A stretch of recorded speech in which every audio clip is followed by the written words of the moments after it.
Thank you very much. I'll switch to French. Nos discussions aujourd'hui ont permis.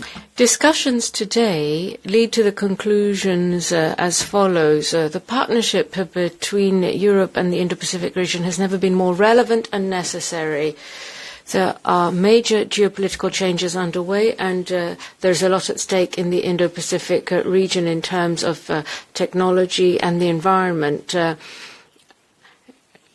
So far, our beliefs and values are now under threat and being brought into question. So we need to have partnerships within the context of multilateralism, not on the basis of bloc mentality, but in the interests of our resilience and the strength of our economies. A regional conflict can, of course, disrupt all sorts of trade flows and encourage other actors to destabilizing behavior.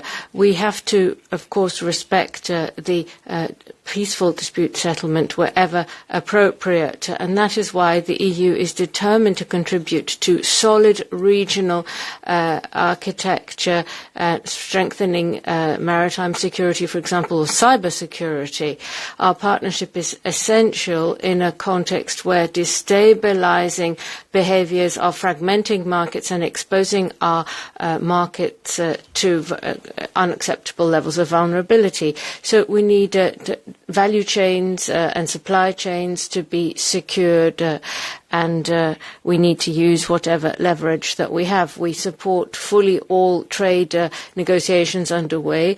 We want to work with the CPTPP further. We want open and fair rules-based trading. There is, of course, the environment and climate change as well, where in the Indo-Pacific region we find some of the most vulnerable regions in the world faced with existential threats, and where the energy transition is all the more important. We are aware of what is at stake for the environment and the need for the UN Conference on the Oceans conclusions to be put into practice. We are faced with a decisive moment now in the context of COP for taking forward our environmental and climate policies. These ambitions, of course, need to strategic thinking on a grand scale, and that is what we try to do with the Global Gateway, supporting critical infrastructure in the region with various flagship projects and other projects which strengthen sovereignty and reduce vulnerability. The announcement of ASEAN's plans for the electricity markets and grids are very important. We need, of course, more underwater cables and related infrastructure.